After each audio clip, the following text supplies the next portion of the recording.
क्या नालायक, सुबह के 8 बजने को है, तुझे एग्जाम नहीं देना क्या? थोड़ी देर और सोने दीजिए ना पापा। तू उठता है या फिर मैं तेरे ऊपर पानी फेंकूं? रोज गधों की तरह सोता रहता है, पेपर की कोई टेंशन ही नहीं है। और एक हमारा समय था जब हम पेपर में फेल होने के डर से रात भर पढ़ा करते थे, सो ही नहीं पाते थे। तो क्या आप उसका बदला मुझसे लेंगे? मैं 15 मिनट बाद उठ जाऊंगा, आप प्लीज जाइए, मुझे डिस्टर्ब मत कीजिए।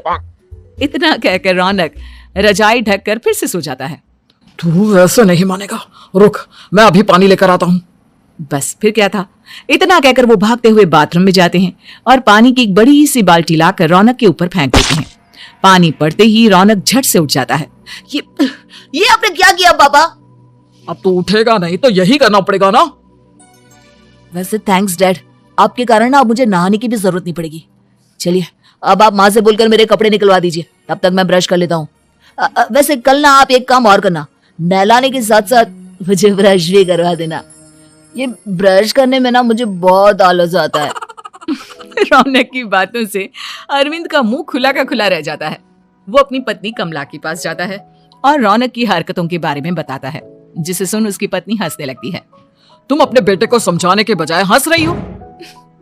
रौनक बच्चा है, धीरे धीरे सुधर जाएगा, आप क्यों उसके पीछे पड़े रहते हो? अभी नहीं सुधरेगा तो कब सुधरेगा? 10वीं क्लास में है रौनक, वो अब कोई बच्चा नहीं रहा। अरविंद के इतना बोलते ही वहाँ रौनक भी आ जाता है। क्या डैड, मैंने आपको एक काम दिया था, वो भी नहीं हुआ आपसे। अरे क्या हुआ बेटा? माँ, मैंने डैड से बोला था कि वो आपको बोलकर मेरे स्कूल की यूनिफॉर्म निकाल दे, लेकिन मेरे पीछे पड़ने के अलावा इनसे एक काम ढंग से नहीं होता। देख रही हो कमला, देख रही हो अपने लाडले को? अरे आप चुप रहिए जी। चलो बेटा, मैं तुम्हें कपड़े निकाल कर दे देती हूँ बस। ऐसे ही साल पर साल बीतते जाते हैं, लेकिन रौनक के रवैये में कोई बदलाव नहीं आता। वो पहले से भी ज्यादा आलसी और पूरी तरह अपने माता पिता पर निर्भर हो जाता है। 2 साल बाद पता नहीं कहाँ गायब रहता है पूरे दिन, अब तक तो आ जाना चाहिए था। अरे आप इतनी फिक्र क्यों कर रहे हो उसकी? दोस्तों के साथ खेल रहा होगा, आ जाएगा अभी। ये कोई टाइम है खेलने का? 10 बजने वाले हैं, इतनी रात में कौन खेलता है? कमला कुछ कहती उससे पहले ही रौनक वहां आ जाता है। मम्मी जल्दी से खाना लगा दो, बहुत भूख लग रही है। तुम्हें तब तक खाना नहीं मिलेगा जब तक तुम बता नहीं देते कि इतनी रात गए कहां से आ रहे हो। ओ प्लीज डैड, अब आप इसी पे प्रद्युमन बनकर मेरे सर पर बंदूक लेकर मत बैठ जाना। अपनी फालतू की बकवास बंद कर और बता कहां से आ रहा है। माँ अब समझाइए ना डैड को। बता देना बेटा, इनको भी तसल्ली हो जाएगी। आप बोल रही हैं तो बता देता हूँ, मैं दोस्तों के साथ मूवी देखने गया था, इसलिए देर हो गई। तो इन सब चीजों में मेरे पैसे उड़ाता है? कभी 1 रुपया कमाने के बारे में सोचा है तूने? जब देखो हवा की तरह पैसे उड़ाता रहता है। माँ अब आप इन्हें चुप करा दीजिए, वरना ना मुझे गुस्सा आ जाएगा। अच्छा क्या कर लेगा? बता ना क्या कर लेगा तू? वैसे बात तो ठीक ही है, मैं कर ही क्या सकता हूँ, पैसे तो फिर भी मैं आपसे ही मांगूंगा ना। चलिए अब ये सब बात छोड़िए और मम्मी मेरे लिए खाना लगा दीजिए। अभी लगा देती हूँ बेटा। मैं बता रहा हूँ कमला, एक दिन ये ऐसे ही बिगड़ जाएगा। उफो, आप क्यों इतना पीछे पड़े रहते हो मेरे बच्चे के? बात की बाद में देखेंगे, अभी आप शांति से उसे खाना खाने देंगे। अगले दिन डैडी मुझे 10,000 रुपए चाहिए। हाँ? अब इतने पैसे क्यों चाहिए तुझे? डैड आप बिना सवाल किए कभी पैसे नहीं दे सकते क्या?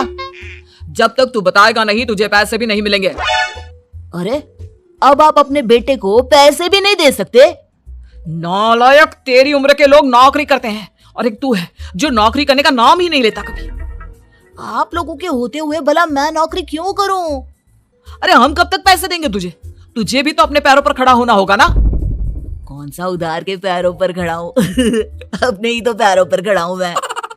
इसी तरह रौनक दिन प्रतिदिन लापरवाह होता जाता है।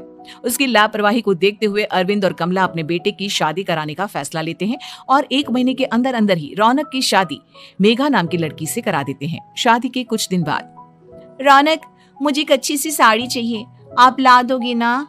हाँ क्यों नहीं, कितने तक की आती है साड़ी? यही करीब 5,000 तक की।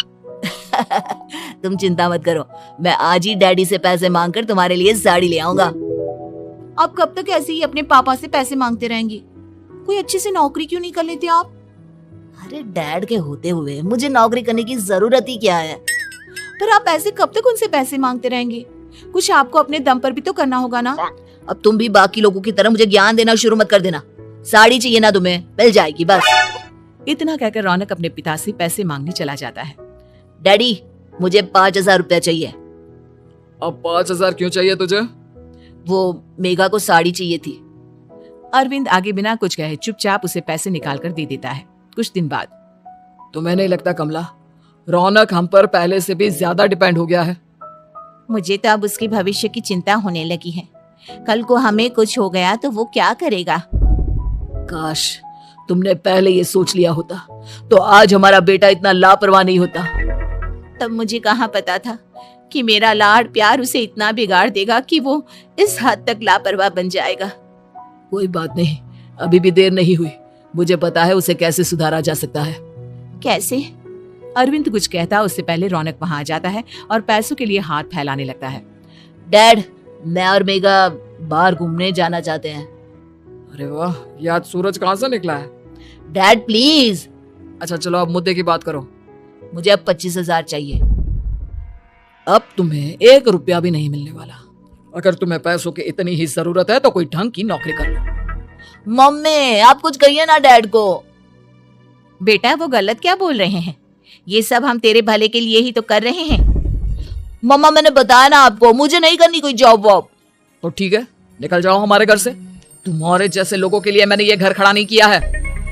जितना ये घर आपका है ना उतना ही मेरा भी है। मैं कहीं नहीं जाने वाला। जाना तो पड़ेगा ही तुझे, क्योंकि अब मैं तेरा कोई भी खर्चा नहीं उठाने वाला। ठीक है मत उठाइए मेरा खर्चा, मैं अपने दम पर भी जी सकता हूँ। तो बेशर्मों की तरह अब तक यहाँ क्यों खड़ा है? अपना सामान ले आओ, निकल जाए यहाँ से। रौनक पैर पटकते हुए वहां से चला जाता है। घर से निकालना जरूरी है क्या उसे? बिना पैसों के कौन रखेगा उसे किराए पर? अगर उसका भविष्य सुधारना है तो हमें अपने दिल पर पत्थर रखकर ये कदम उठाना ही होगा। दोनों बात कर रहे होते हैं कि रौनक अपनी पत्नी के साथ एक बड़ा सा बैग लेकर घर से निकल जाता है, लेकिन घर से बाहर उसे कोई भी मुफ्त में अपने घर किराए पर नहीं रखता। अंत में थक हार कर वो फिर से अपने घर चला जाता है। क्या हुआ? थोड़ी देर पहले तो दहाड़ते हुए घर से निकला था, अब क्या हुआ? नहीं रखा ना किसी ने तुझे किराए पर? डैड प्लीज, मैं कुछ दिनों में कोई अच्छी सी नौकरी शुरू कर दूंगा। आप तब तक तो हमें रख लीजिए प्लीज। सुबह से रात हो चुकी है लेकिन कोई हमें रखने को राजी नहीं है। अब आप ही बताइए, इतनी रात को मैं मेघा को लेकर कहाँ जाऊंगा? ठीक है, बहू की वजह से मैं तुझे घर पर रख रहा हूँ, लेकिन तू इस घर में एक बेटे की नहीं बल्कि एक किराएदार की हैसियत से रहेगा। 3 महीने हैं तेरे पास। इन 3 महीनों के अंदर अंदर मुझे तेरी पहली तनख्वाह हाथ में चाहिए, समझ गया? पक्का डैड, इन 3 महीनों के अंदर अंदर तो कोई बढ़िया सी नौकरी ढूंढ ही लूंगा मैं। ऐसे ही धीरे धीरे समय बीतने लगता है और अरविंद के दिए 3 महीनों में से 2 महीने बीत चुके होते हैं। पापा जी ने हमें 3 महीने दिए थे, जिसमें से 2 महीने तो बीत चुके हैं। अब ये आखिरी महीना बचा है। अरे तुम चिंता मत करो, आज मेरा ना 2 जगह इंटरव्यू है, दोनों में से कहीं ना कहीं तो जॉब लगी जाएगी। अच्छा, ऑल द बेस्ट।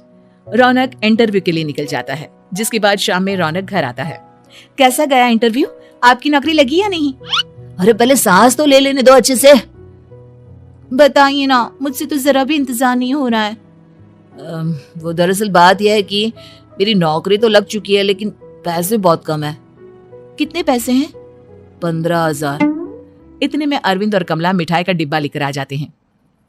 बधाई हो बेटा। हम जानते थे तेरी जॉब जरूर लगेगी। लेकिन मेरी सैलरी बहुत कम है मम्मा। कम है तो क्या हुआ, धीरे धीरे बढ़ जाएगी।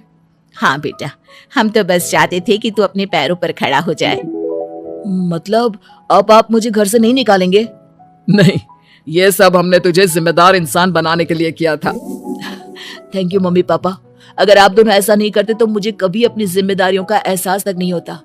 आज आपने मुझे सिखा दिया कि इंसान का अपने पैरों पर खड़ा होना भी जरूरी होता है। इतना कहकर रौनक झट से अपने माता पिता के गले लग जाता है और अपनी कमाई की पहली तनख्वाह वो अपने माता पिता के हाथ में सौंपता है। इस तरह रौनक एक गैर जिम्मेदार व्यक्ति से एक जिम्मेदार व्यक्ति